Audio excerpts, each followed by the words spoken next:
brand aspires to be. It's like, how can you be authentic to your consumer? How can you have a voice that people want to have a dialogue with? You know, how do you start to build a relationship with your consumers or the people that you like to be your consumers? You know, we don't differentiate brands and users on Tumblr, so my best advice to brands is to always act like a user, you know, be one of them, talk to them as though you are them. But social's not going to be terribly effective unless you have a place to drive them to, so we decided we're going to build a webpage and we're going to use social to promote the events we're having, the same content. You have social channels, you have Facebook, you have Instagram, you have Pinterest, you have Twitter. And just as she was talking about, there's so many different things that you can say to different people, but each channel has its own goal, and you have to speak to a different type of customer. Their respective vantage point in terms of social media. I think as Julia mentioned, what better day to have a conversation about social media marketing than the day that Twitter IPO'd, and there's a lot of conversation around that.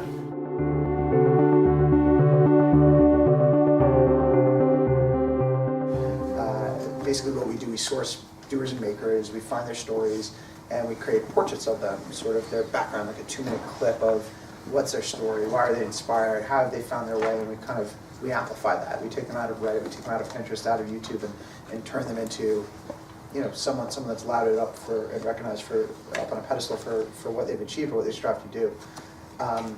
We do it with big, known folks like Scott, and with people like Yvonne, the dressmaker, who was one of the first. It's about people living their lives, and that led to a brief and a series of work and advertising and all these things that ultimately inspired us to come up with Passion Project, which is sort of our manifestation from a digital lens of how modern membership is a concept that we've interpreted. And from there, we've launched about 10 of these portraits and tutorials, which are basically people passing on their craft or their trade and helping inspire other people to follow these passions, where they've created a tremendous amount of content. The numbers speak for themselves. And it's sort of just become, I don't want to twist this at all, but it's sort of like a rallying cry for card members and consumers that IMAX wants to embrace as sort of a gold standard for what marketing is today, and that it is not a 30-second TV spot. That is a component of a marketing campaign, and that content, as we've developed, isn't a marketing campaign either. It is a component. It's how all this stuff works together harmoniously, and that's really hard to do, particularly when you're a 150-year-old bank that is a bit more conservative, but at the same rate, much more progressive than everyone else in the space.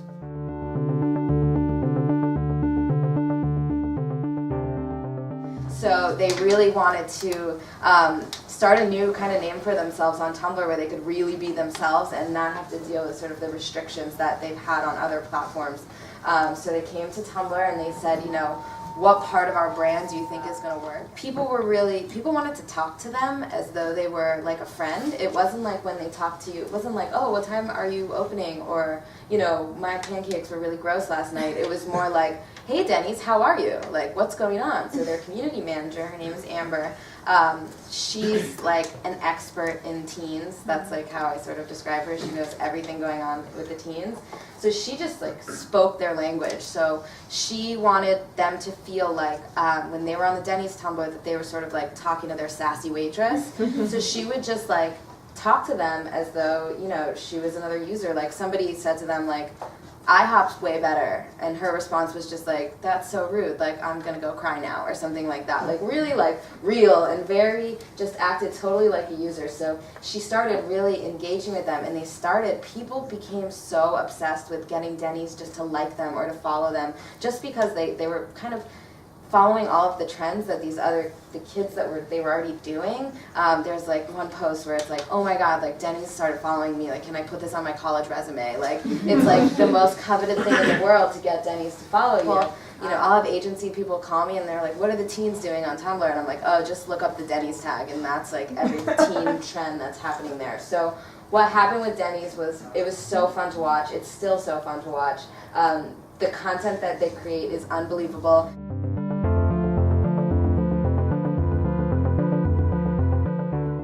Communicate from two levels, the brand and the person. This might seem really obvious to you, but it's actually something that's really hard for I think a lot of people in my business to grasp, that they don't think of themselves as a publisher, but it means a lot more if I hear something from you, someone that I trust, than from a brand that I might know or I might know tangentially or probably then associate with something else. So we talked about the channels we would use, which in this case were Twitter and LinkedIn. We were going to do it through individual influencers, which were like the heads of product that we really wanted to make into influencers. And then also we decided to do it with our corporate channels, Bloomberg LP, and then some LinkedIn groups which we were going to seed.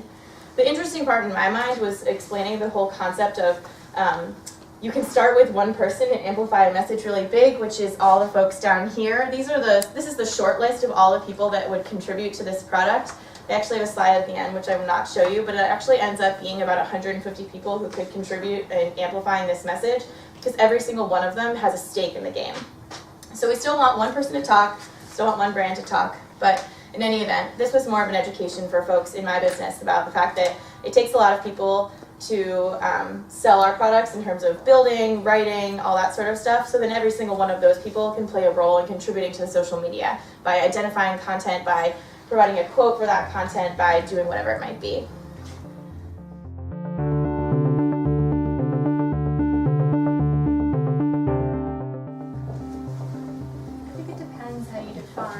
Goals of your campaign.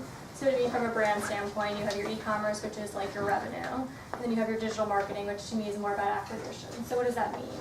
So literally going to a website and you going to a brand.com or a Saks.com and making a purchase, that's you buying something. So then you have your brand awareness, which is more about acquiring new customers, generating buzz. So to me, social falls into that digital marketing category. The goal is to generate some kind of engagement, some kind of awareness.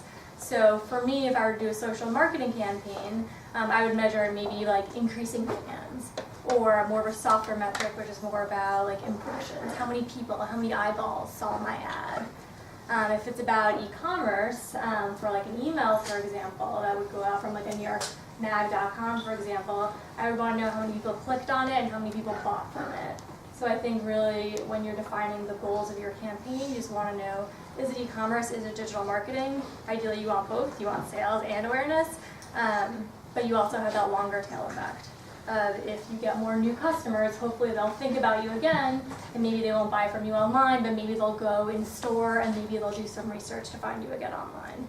So either way, just depends how you define it. ROI or awareness.